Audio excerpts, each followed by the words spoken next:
네, 하나님 말씀 보도록 하겠습니다. 요한계시록 12장 5절부터 17절까지의 말씀입니다. 요한계시록 12장 5절부터 17절까지의 말씀. 저와 여러분이 한 절씩 교독하고 마지막 절은 합독하도록 하겠습니다. 신약성경 제 성경으로는 410페이지에 있습니다. 요한계시록 12장 5절부터 17절까지의 말씀 교독합니다. 여자가 아들을 낳으니 이는 장차 철장으로 만국을 다스릴 남자라. 그 아이를 하나님 앞과 그 보좌 앞으로 올려가더라.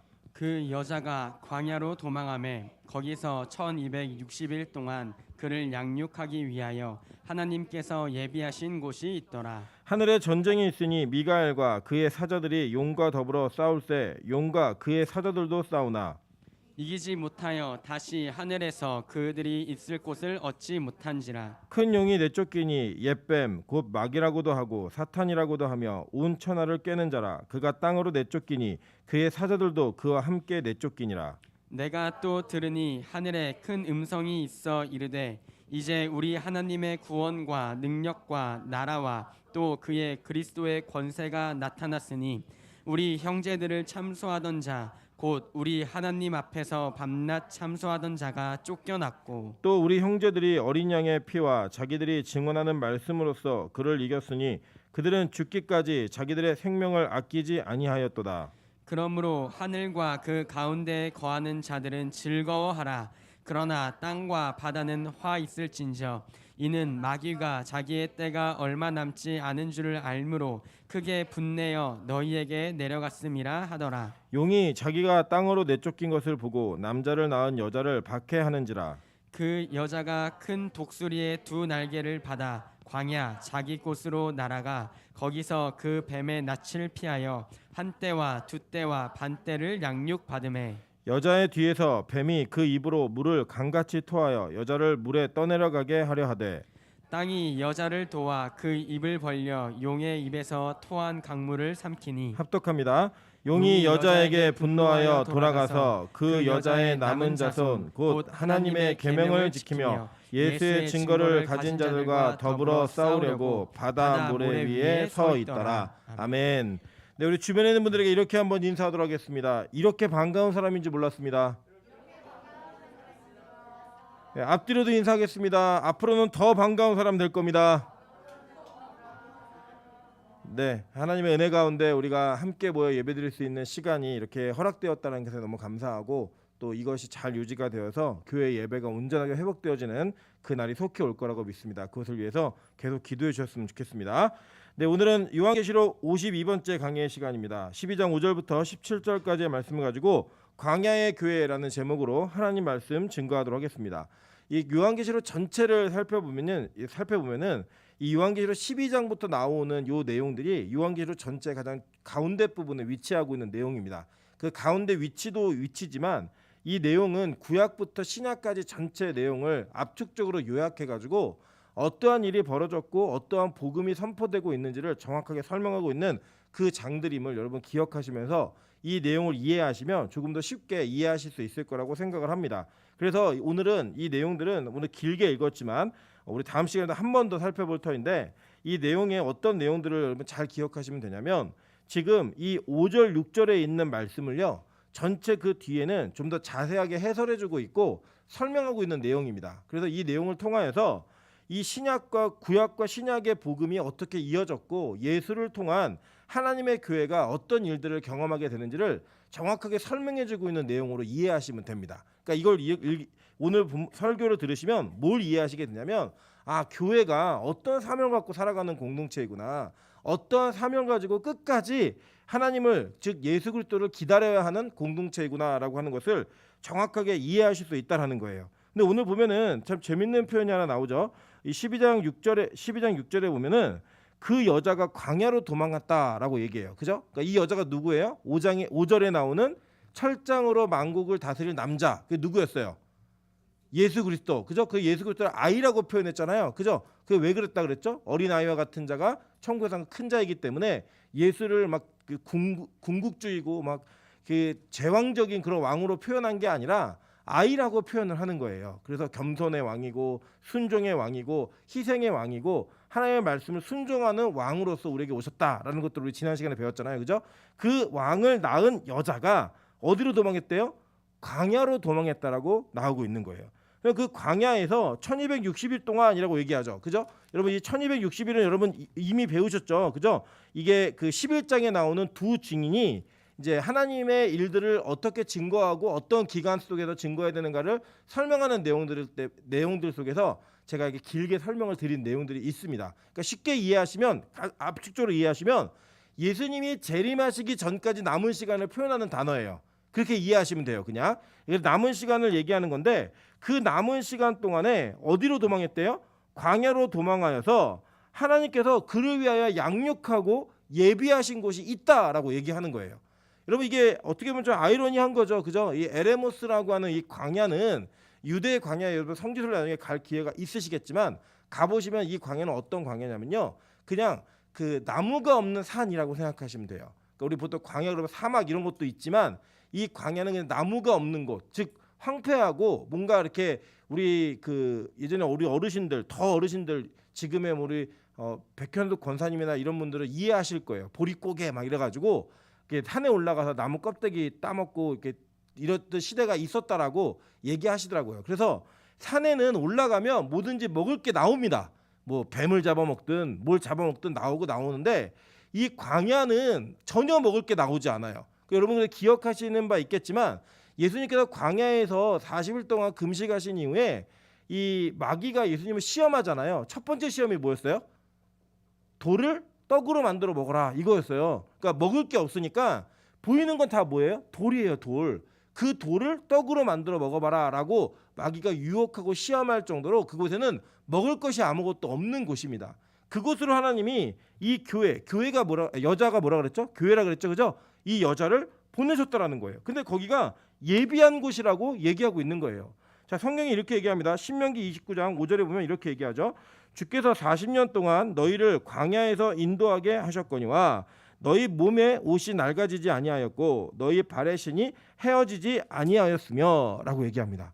하나님께서는 이미 광야에서 당신의 교회를 어떻게 지키셨는지를 보여주셨어요. 그게 어디였죠? 이스라엘 백성들이 출애굽한 이후에 광야에서의 40년 동안의 생활을 하나님께서는 지키셨는데 그 내용이 뭐냐면 몸의 옷이 낡아지지 않았고 너희의 발의 신이 헤어지지 않았다라고 얘기합니다. 여러분 이게 뭐 문자적으로 그대로 이해를 하면 진짜 기적적으로 그들이 옷이 헤어지지 않는 은혜가 있었을 수도 있고 이 발에 신은 신이 닳지 않는 그런 일이 일어날 수도 있어요. 근데 이것은 관용적인 표현입니다. 어떤 표현이냐면 하나님께서 그들을 지키시고 보호하셨다는 거예요. 우리가 보통 등 따숩고 배부른데 뭘 걱정이야 이렇게 얘기하는 것처럼 그런 관용구처럼 하나님이 그곳에서 그들의 몸에 입은 옷과 발에 신은 신이 전혀 이게 손상되지 아니하는 보호하심을 주셨다는 거예요. 근데 거기 어디예요? 광야라는 거예요. 광야.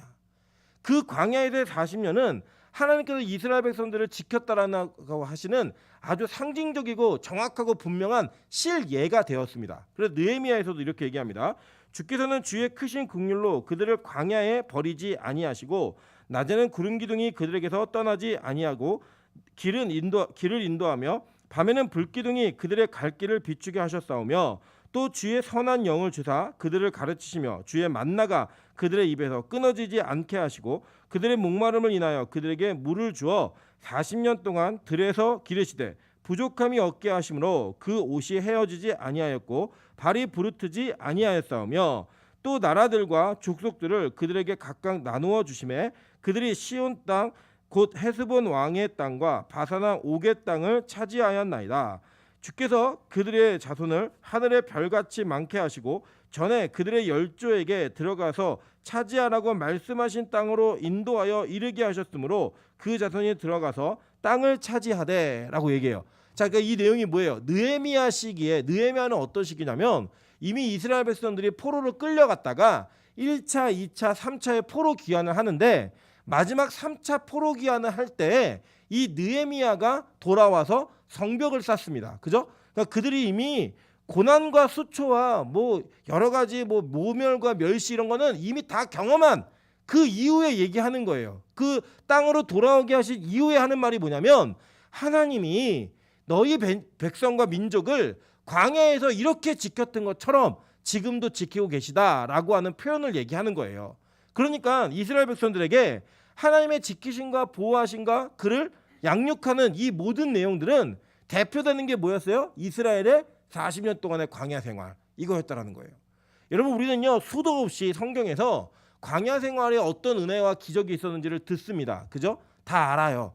만나가 내렸고 구름 기둥과 불 기둥이 있었고. 그런데 문제는 뭐냐면 그러한 사건과 성경에 진실된 팩트들이 여러분의 삶에는 일어난다라고 믿지 않는다라는 거예요. 우리가 실제로 성경을 읽어보면요, 우리 어떤 생각 많이 하냐면, 야, 내가 홍해바다 건넜으면 나는 한 번도 부인 안 했을 텐데, 내가 만나를 먹었으면 나는 정말 하나님 의심 안 했을 텐데 라고 하는 우리가 이 이스라엘 백성들과 성경에 나와 있는 실패한 자들의 모습을 통해 우리가 참 그들을 굉장히 미련하게 느끼는 그런 감정들이 있어요. 어떻게 그걸 홍해를 건너고도 3일 만에 불평을 할까? 라고 얘기하는데 실제로 이 삶이 이러한 현실이 저와 여러분에게 분명히 있다는 거예요. 여러분 우리가 은혜 받으면요 어떻게 얘기하냐면 이 세상에 어떤 거 없이도 살 것 같아요. 이 세상에 그 어떤 것이 나에게 주어지지 않아도 예수님만 계시면 나와 동행하신다는 확신만 있으면 살 수 있을 거라는 그 확신 때문에 여러분 흘렸던 눈물이 있고요. 흘렸던 감격이 있다니까요. 그런데 그게 어느 순간 나의 삶의 어려운 문제가 눈앞에 탁탁탁 보여지게 되면 그 믿음이 신기루처럼 다 사라지게 되더라는 거예요. 그게 바로 저와 여러분의 삶입니다. 그래서 성경은요 계속 이것을 반복해서 우리에게 얘기해 주는 거예요. 너희가 어떻게 지키심과 보호하심을 받았는지 아니?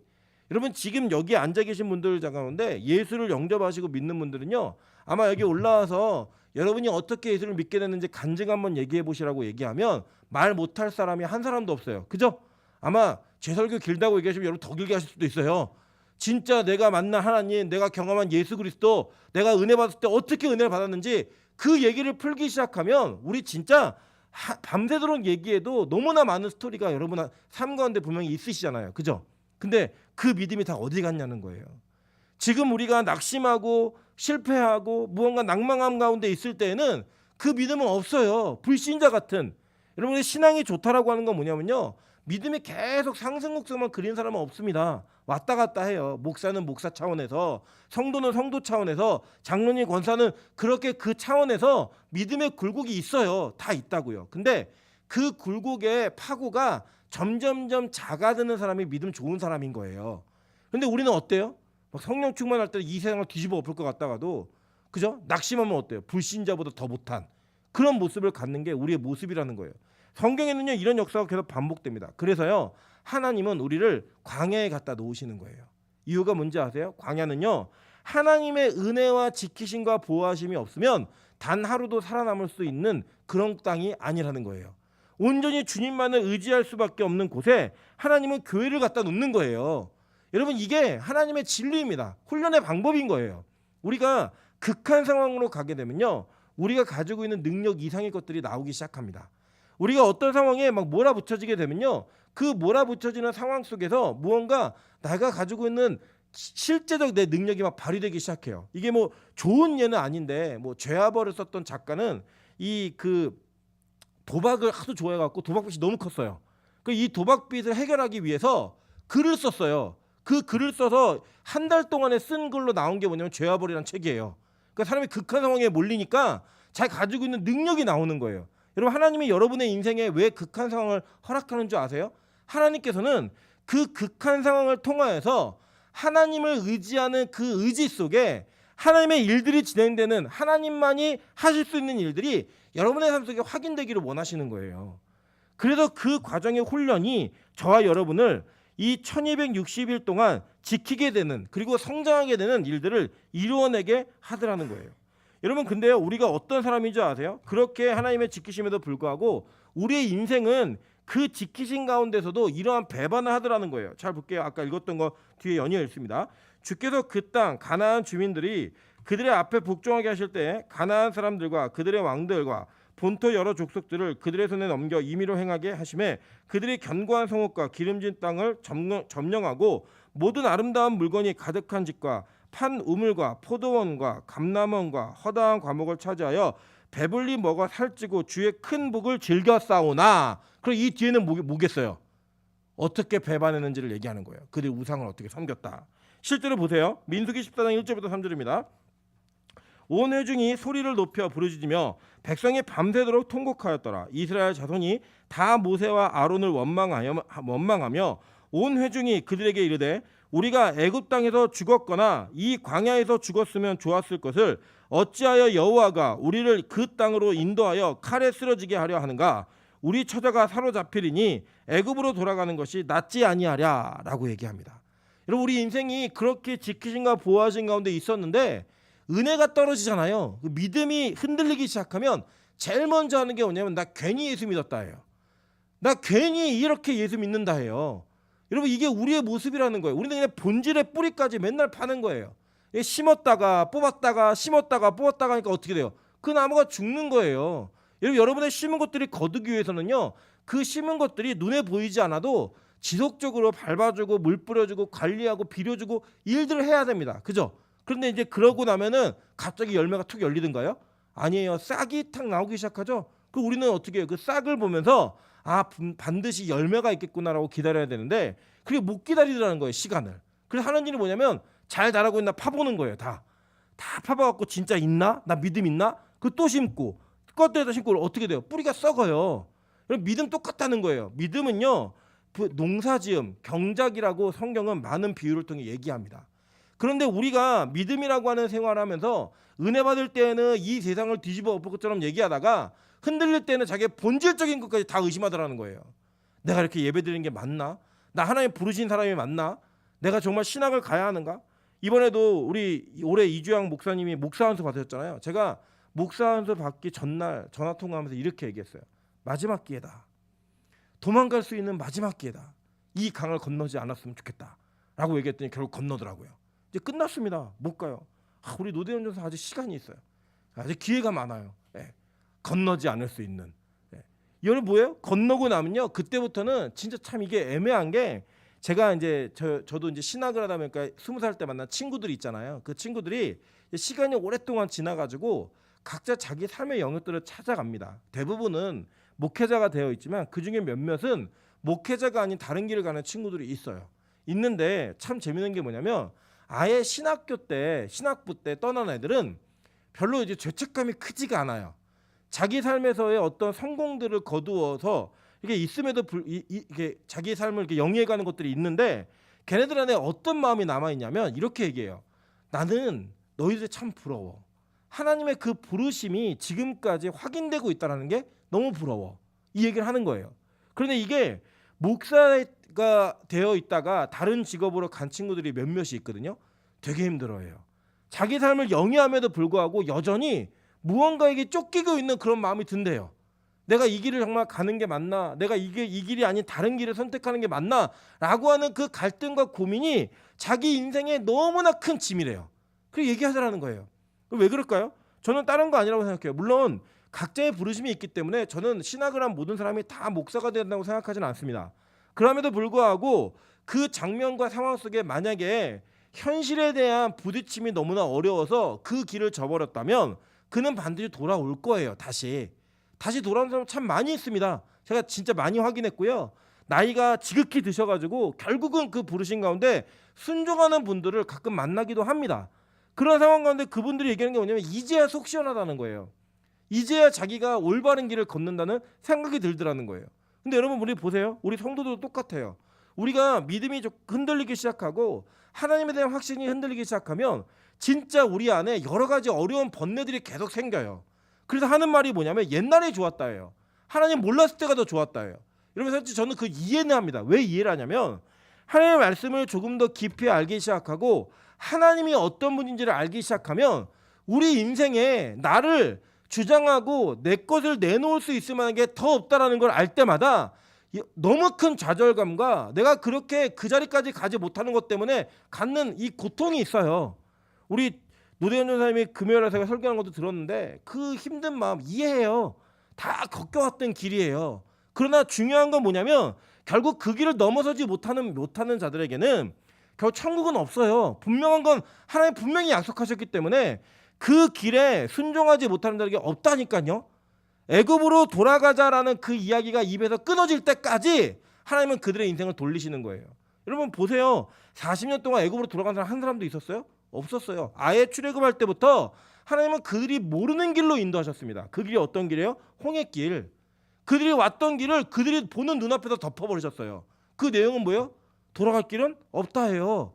길이 없어요. 한 명도 돌아간 적이 없는데 그들이 맨날 하는 말이 뭔지 아세요? 아우 나 진짜 애굽으로 돌아간 게 낫지 이거 어떻게 사냐. 맨날 그 얘기를 반복해서 하더라는 거예요.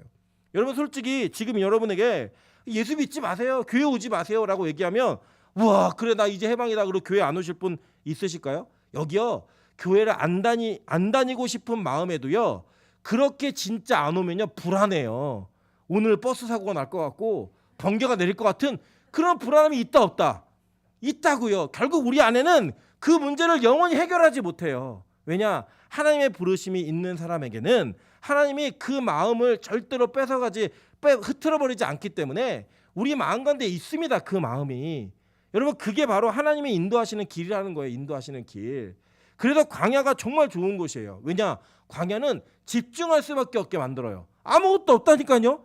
뭐 예를 들어 뭐 나무라도 있고 뭐라도 있어야 자기가 무언가 다른 생각을 할 수 있는 여유가 있는데 광야에서는 아무것도 없어요. 오직 뭐만 봐야 돼요? 구름 기둥과 불 기둥. 구름 기둥과 불 기둥만 보면서 그거 따라가는 거예요. 멈추면 서고 가면 따라가고 새벽에 일어나면 가고. 근데 여러분 그게 얼마나 힘든 일인지 아세요? 힘든 일이지만 살 수 있는 유일한 길이 그거밖에 없는 거예요. 그래서 여러분 안에 예수가 아닌 하나님이 아닌 다른 나의 삶의 대안이 있다? 아직 여러분은 하나님께서 인도하시는 훈련과 양육을 받지 못하고 있는 겁니다. 하나님은요 우리 인생을 그렇게 인도하심으로 말미암아 하나님의 일들을 이루어 가시기를 원하시는 거예요. 근데 우리의 맨날 고백은 뭐냐면 나 애굽으로 돌아가고 싶다요. 나 애굽 가고 싶어 이 얘기하는 거예요. 민수기 14장 34절부터 35절 보겠습니다. 너희는 그 땅을 정탐한 날 수인 40일의 하루를 1년으로 쳐서 그 40년간 너희의 죄악을 담당할지니 너희는 그제서야 내가 싫어하면 어떻게 되는지를 알리라 하셨다 하라. 나 여호와가 말하였거니와 모여 나를 거역하는 이 악한 온 회중에게 내가 반드시 이같이 행하리니 그들이 이 광야에서 소멸되어 거기에서 죽으리라 라고 얘기했어요. 여러분 되게 무섭지 않습니까? 하나님이요 그들이 40일 동안 이게 뭐였냐면 내용을 제가 요약해드리면 이런 거예요. 이스라엘 백성들이 원래는 2년 만에 그 가나안 땅에 입구에 도착합니다. 출애굽한 지 2년 만에 도착을 딱 했는데 그 도착한 백성들이 모세에게 요구를 해요. 우리가 정탐할 이 땅을 정복할 땅이니까 가서 정탐을 하고 왔으면 좋겠습니다 라고 해서 모세가 하나님께 물어요. 하나님 그것을 기쁘게 여기셔서 허락해 주셨어요. 그래서 이 12지파의 한 사람씩을 뽑아가지고 40일 동안 그들이 땅을 정탐했습니다. 근데 여러분 정탐하다는 이 단어가 관광하다는 뜻이에요. 원래는. 그리고 이스라엘에 지금도 가면 관광청에 그 마크가 뭐냐면요. 사람 둘이 포도 열매 송이를 어깨에 메고 가는 게 관광청 그 심볼입니다. 심볼. 그걸 메고 이렇게 가는 거예요. 그게 뭐냐면 너희들이 정복할 땅을 한번 보고 와봐. 얼마나 좋은지. 그들이 보고 와서 말한 내용이 뭐예요? 땅은 진짜 좋은데 싸울 게 너무 많아. 이거였어요. 그래갖고 그들이 이 땅에 가면 우리 다 죽는다. 우리 메뚜기다. 이 얘기하니까요. 이 전 회중이 다 같이 밤새도록 통곡해서 울었습니다.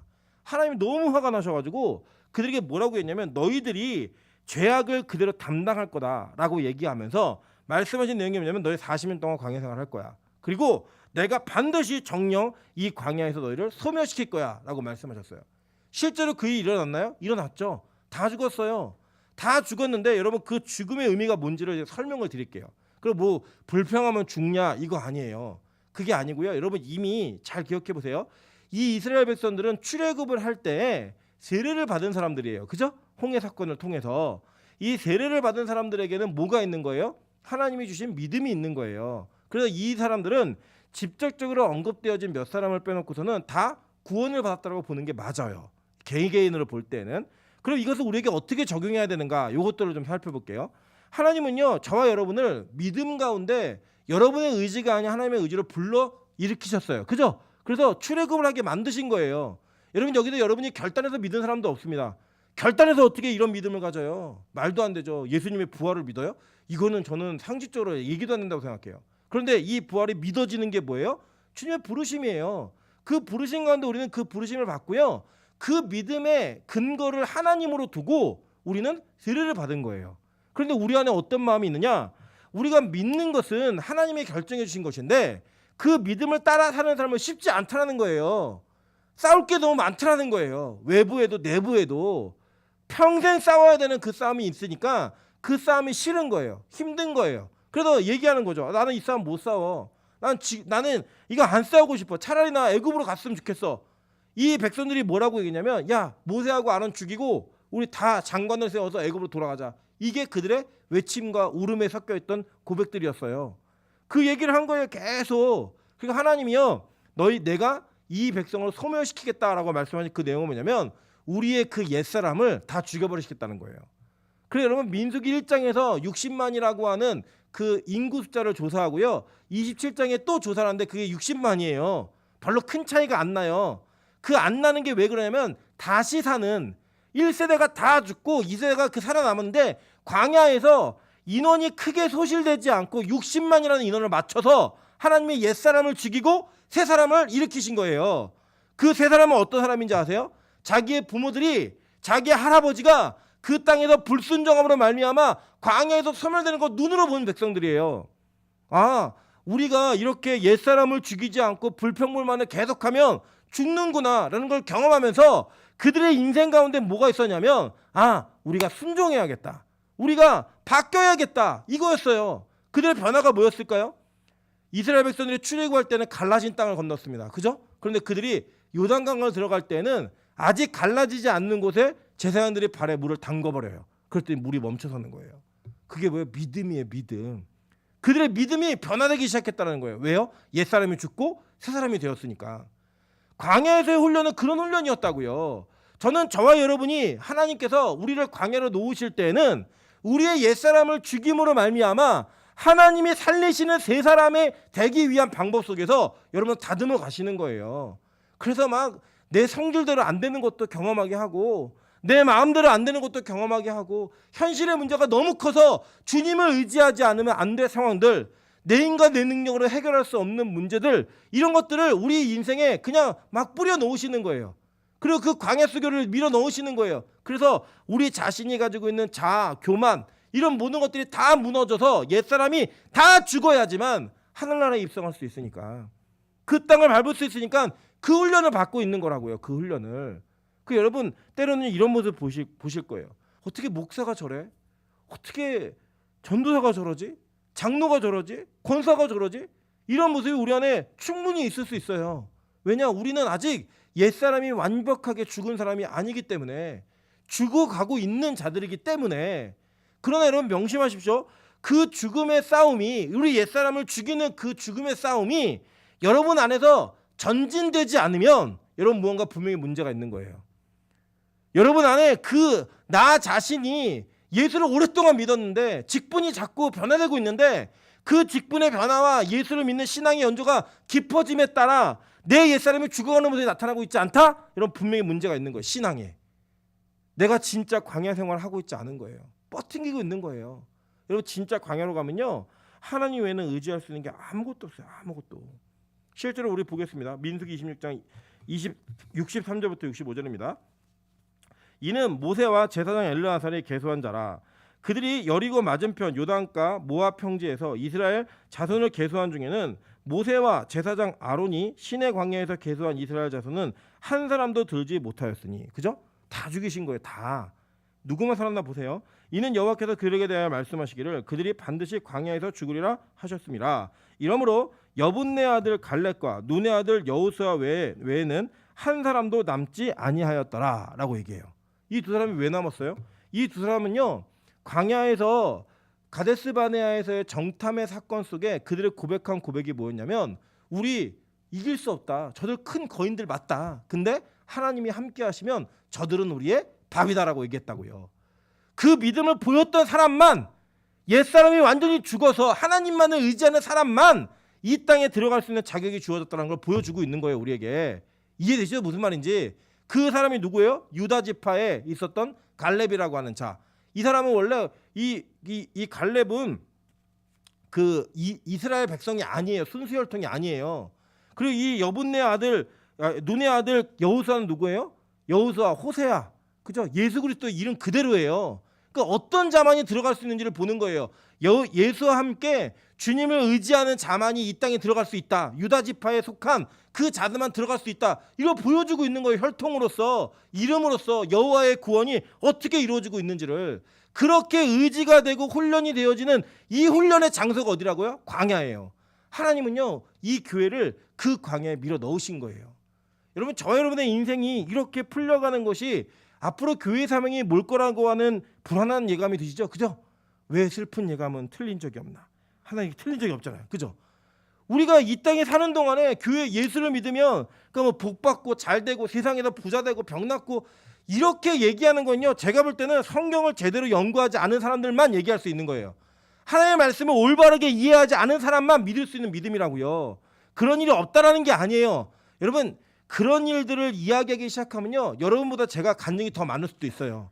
저는 그걸 본 적도 있고 경험한 적도 있고 모든 일들이 이루어지는 것들을 느껴본 게 실제로 너무나 많기 때문에. 근데 제가 그 메시지화 시키지 않잖아요. 왠지 아세요? 그런 간증들이 여러분에게 혹해가지고 예수 믿는 게 그런가 보다 이런 걸 얘기하고 싶은 게 아니에요. 예수 믿는 건 절대 그런 게 아니에요. 우리가 광야 생활하는 동안에 만나 있어요. 생수 있다고요.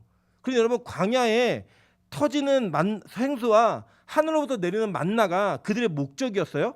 아니에요. 여러분, 가나안 땅에 들어갔을 때 그들이 볶은 곡식을 먹는 그날 만나가 그쳤습니다.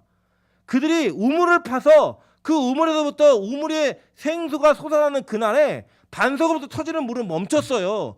더 이상 일어나지 않았다고요. 왜요? 그 기적에만 매몰되어 있던 자들은 먹고 배고프고 이런 것들만 해결하는 자들이었다고요. 근데 예수님께서 자신을 진짜 생명의 떡이라고 계시하셨을 때, 내가 참된 음료라고 계시하셨을 때 사람들이 뭐라고 얘기했어요? 이 말씀 너무 어려워. 이해 못한 게 아니에요. 받아들이기 어렵다예요. 나 동행 안 할래. 그 후로 많은 제자가 다 예수를 떠났습니다. 누구만 남았어요? 12명만 남았다고요. 그들에게만 생명의 복음이 주어졌다니까요. 그래서요, 여러분, 이 땅을 사는 동안에 교회는 예수를 믿음으로 말미암아 광야에서 더 많은 만나를 거둘 수 있고 더 많은 물을 얻을 수 있습니다. 이걸 얘기하는 종교가 아니에요.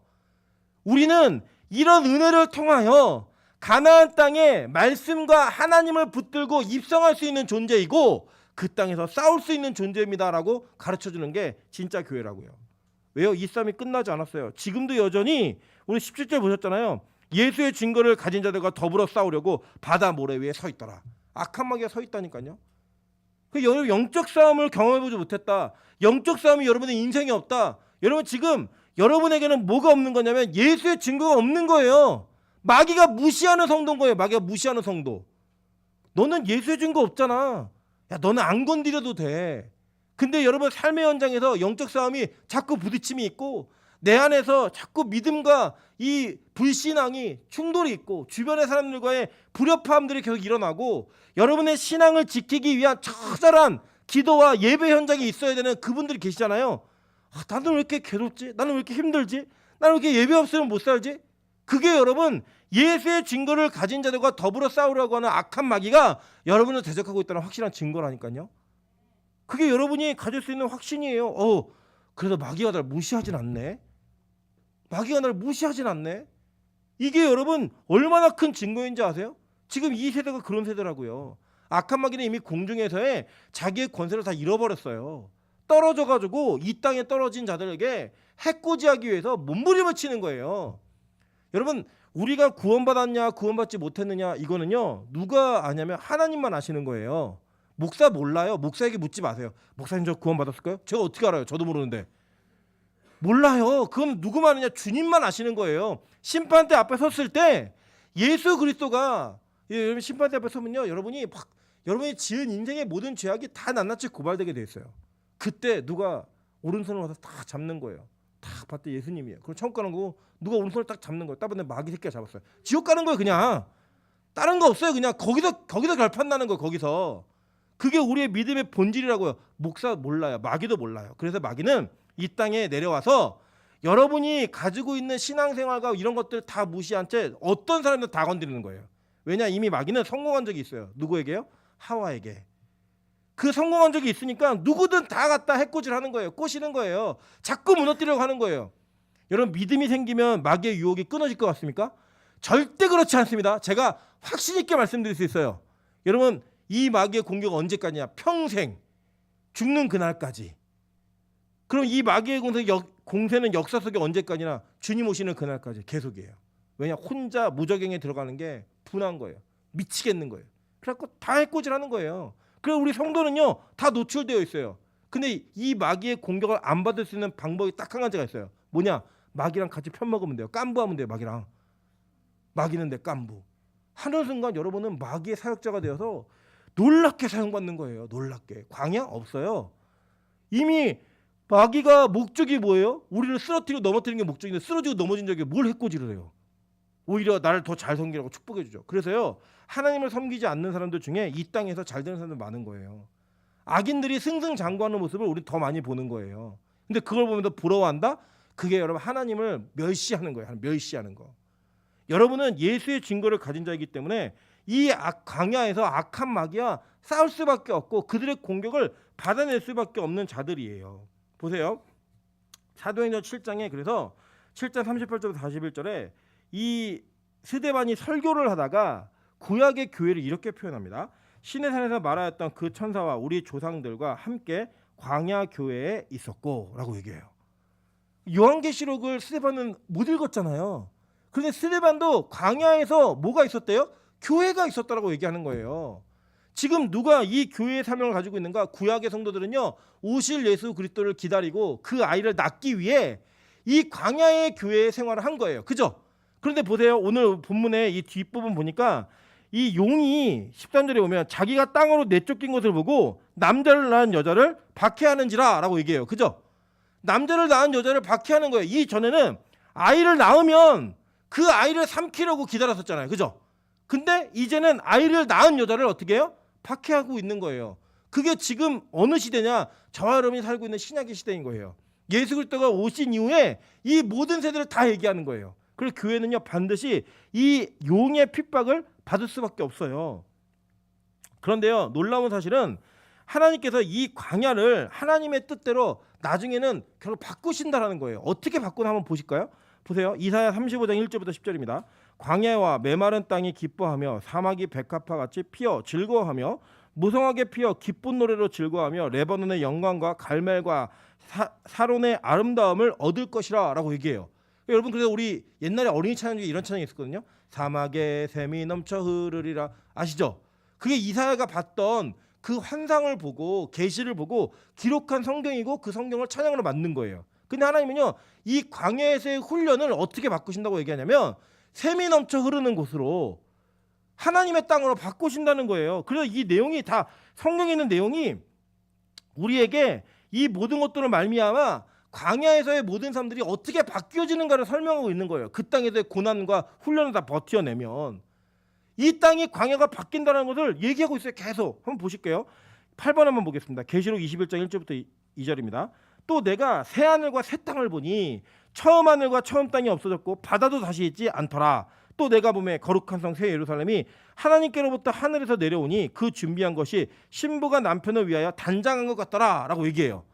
그게 뭐예요? 이 땅에 옛날 땅과 옛날 하늘을 살았던 사람들은 어떻게 살아요? 착선하게 이 뱀의 용의 핍박과 그들의 유혹을 견디면서 싸우며 살아야 됐다고요. 그죠? 그런데 그 땅이 어떻게 돼요? 새 하늘과 새 땅으로 바뀐대요. 바뀌게 되면 저와 여러분은요 그 땅에서 온전한 기쁨을 누리는 거예요. 눈물도 다시 없고 슬픔도 없고 고통도 없고 사망도 없는 그 기쁨을 누리는 거예요. 실제로 보세요. 계시록 22장 5절에 다시 밤이 없겠고 등불과 햇빛이 쓸데없으니 이는 주 하나님이 그들에게 빛이심이라. 그들이 세세토록 왕노릇하리로다. 왕노릇하는 땅으로 우리 인도하신다는 거예요. 이렇게. 그래서 여러분 이 광야는요 여러분의 가장 좋은 훈련지예요. 왜냐? 가장 영광스러움이 나타나는 것을 보게 되는 겁니다. 영광스러움이. 제가 몇 번씩 이렇게 얘기했는데 여러분 이거 꼭 기억하세요. 우리 교회에 우리 명수 형제가 앞을 못 보는 장애를 가지고 있어요. 우리는 이 땅에서는 명수 형제가 진짜 이렇게 보면은 다닐 때도 그렇고 물론 우리보다 잘 다닐 때도 있지만 불편해요. 분명히 불편해요. 그리고 어렵고 힘들어요. 그러나 저는요 이 명수 형제는 우리가 감히 상상할 수 없고 감히 느낄 수 없는 감동과 기쁨이 있다고 생각해요.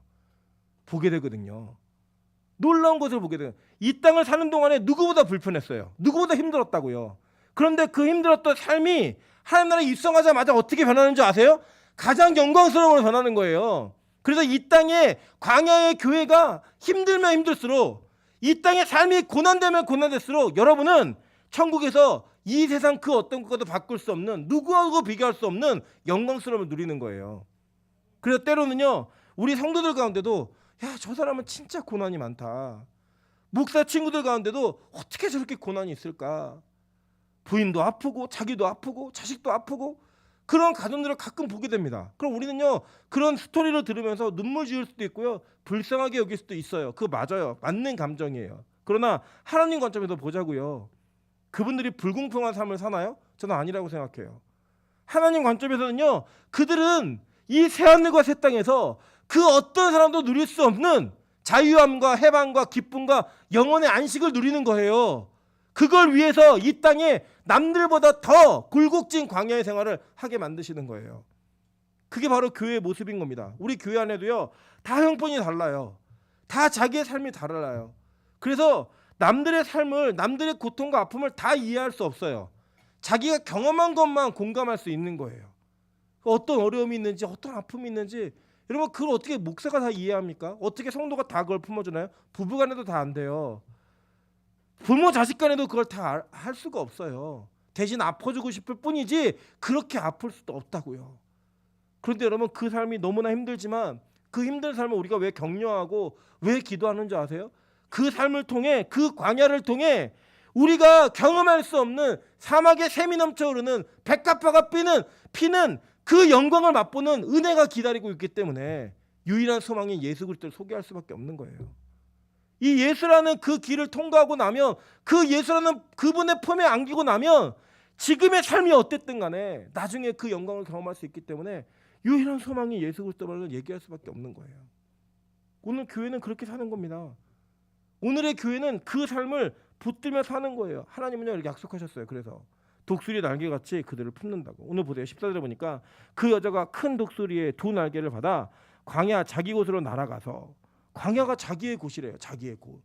광야가 두 날개. 이게 아이러니한 단어 아니에요? 원래 두 날개가 붙었어요. 우리가 천사처럼 날개가 붙으면 어디로 가야 돼요? 피난처, 가장 안전한 곳 가야 되는데 어디로 가요? 광야의 자기 곳으로 갔대요. 그곳으로 우리를 지키신다는 거예요. 그러니까 여러분, 광야 생활을 계속할 수 있게 하나님 여러분을 지키시고 보호하신다는 뜻이에요. 성경에는요, 광야에서 우리를 지키시는 장면을 독수리의 날개로 표현한 장면들이 몇 군데 나옵니다. 출애굽기 19장 4절입니다. 내가 애굽 사람에게 어떻게 행하였은가? 내가 어떻게 독수리 날개로 너희를 업어 내게로 인도하였음을 너희가 보았느니라 라고 얘기해요. 그죠? 이 출애굽기 19장을 들었던 백성들은 누구예요? 광야 생활을 하고 있는 사람들이라고요. 실제로. 그러게 이 말씀한 거예요. 신명기 32장 10절부터 12절입니다. 여호와께서 그를 황무지에서 짐승이 부르짖는 광야에서 만나시고 호위하시며 보호하시며 자기의 눈동자 같이 지키셨다. 마치 독수리가 자기의 보금자리를 어지럽게 하며 자기의 새끼 위에 너풀거리며 그의 날개를 펴서 새끼를 받으며 그의 날개 위에 그것을 엎는 것 같이 여호와께서 홀로 그를 인도하셨고 그와 함께한 다른 신이 없었도다 라고 얘기해요. 이거 누구에게 얘기한 거예요? 출애굽한 1세대가 다 죽고 남은 2세대들에게 한 설교예요.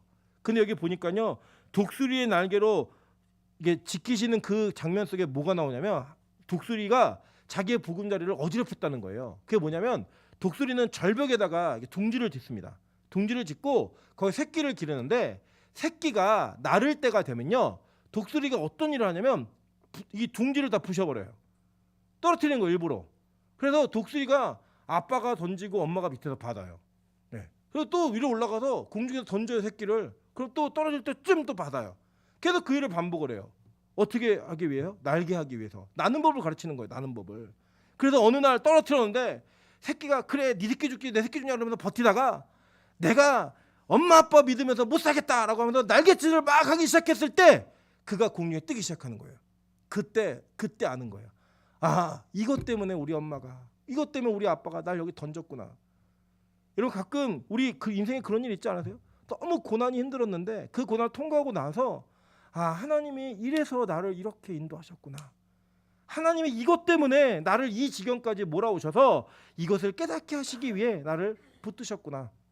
이 독수리의 지킴과 독수리의 보호가 우리 인생 가운데 있는 거예요.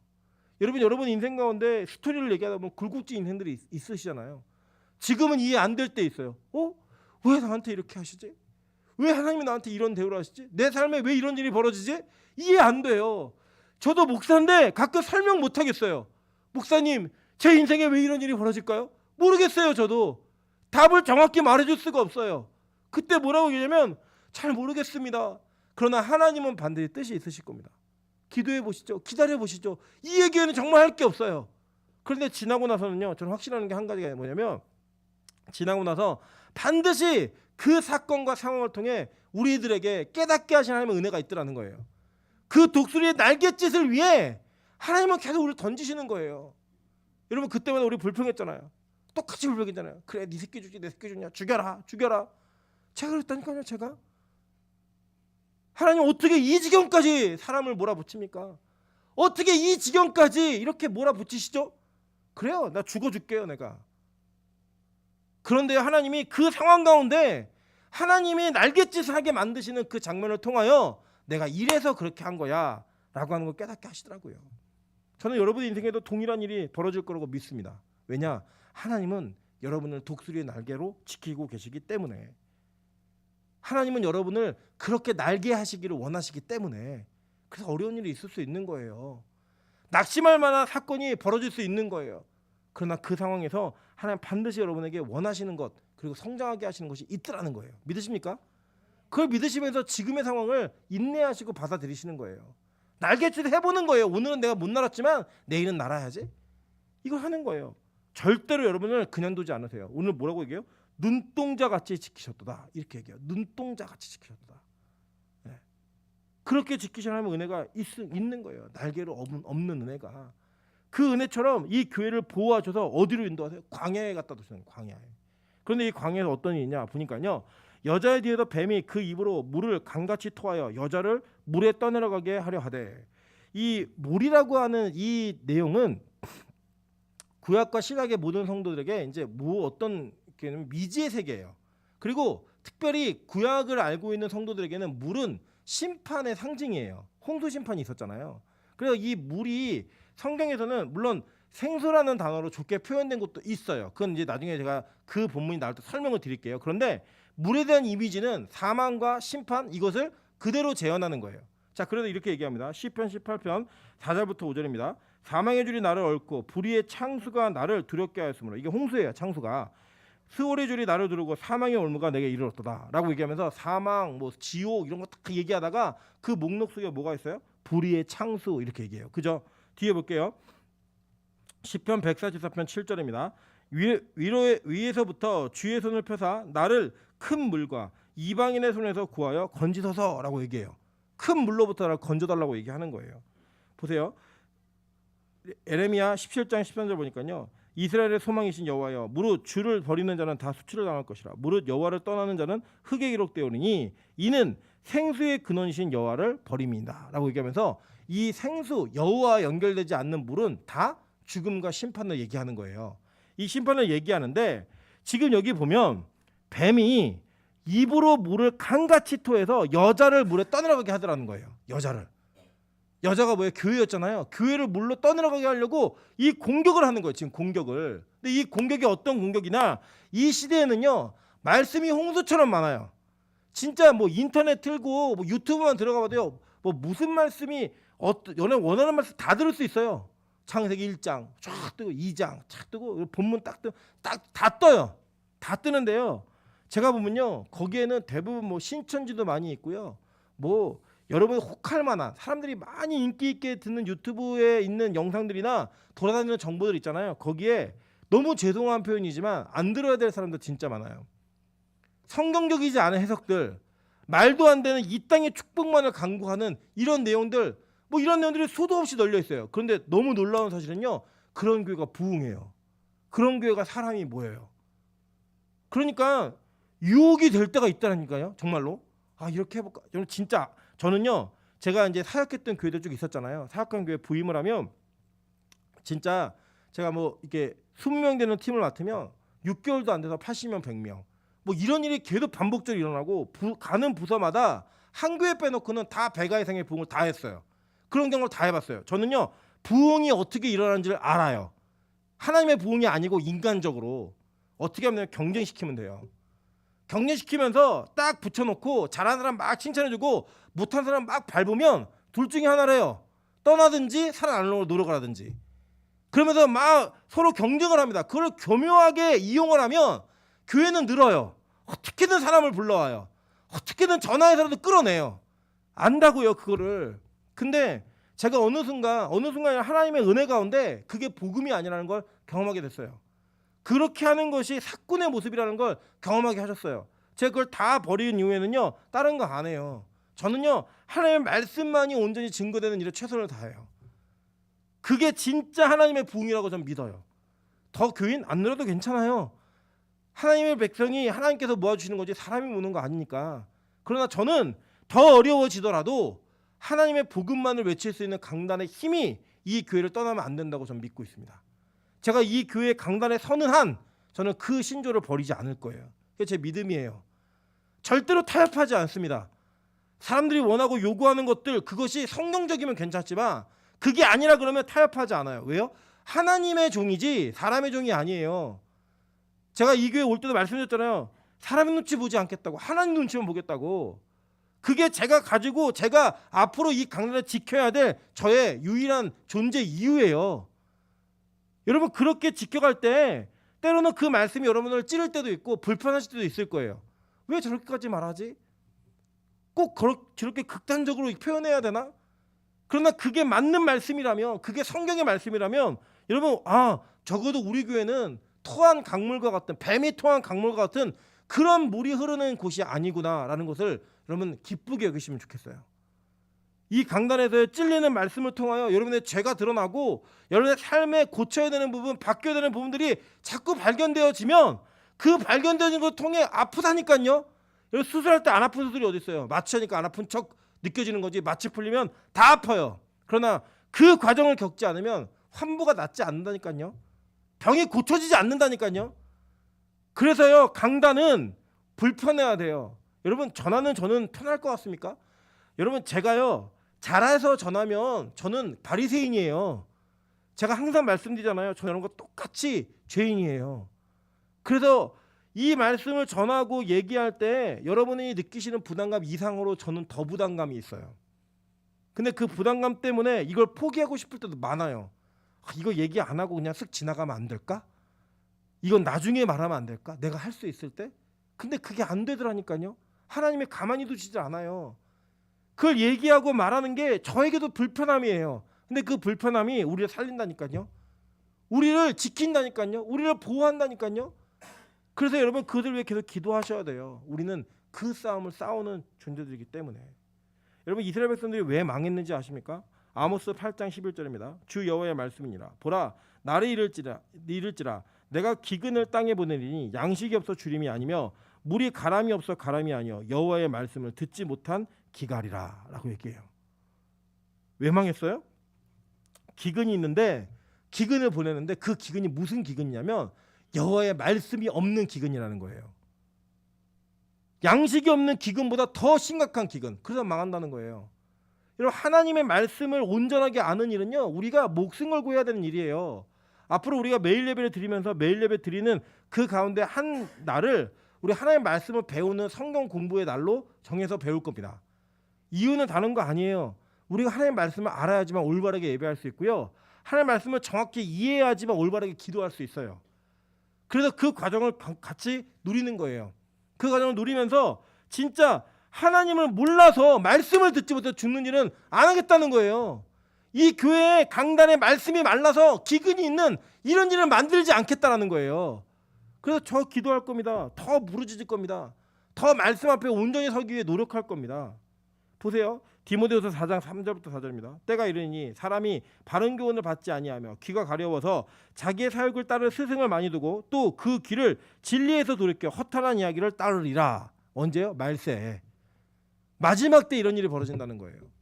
자기 구미에 맞는 나 잘 세워주고 나 칭찬해주고 나 괜찮다고 얘기해주는 그런 것들 들으면서 그런 허탄한 이야기를 따르며 가는 일들이 말세에 벌어진대요. 여러분 우리 말세를 쫓는 말세를 따르는 그런 교회가 되야겠습니까? 저는 아니라고 생각해요. 그래서 우리는 광야의 교회가 되기 위해 몸부림치는 거예요. 이 광야에서 훈련받기 위해 몸부림치는 겁니다. 그게 저 여러분이 가야 될 길이고 우리가 그렇게 가야지만 하나님께서 인도하시는 그 광야의 훈련을 통하여 마지막 주님께서 우리를 다시 부르실 때 그날에 그 땅에 입성할 수 있는 하나님의 백성이 될 수 있다는 거예요. 여러분, 이 광야의 교회라는 단어 하나지만 이 단어 하나에 담겨져 있는 참뜻을 통하여 여러분이 진짜 광야의 성도가 될 수 있고 우리 빛과 소금이 광야의 교회가 될 수 있는 그런 교회가 되기를 주님의 이름으로 축원합니다. 우리 지금 같이 한번 찬양으로 기도하겠습니다. 우리 주가 보이신 생명의 길. 이 욥이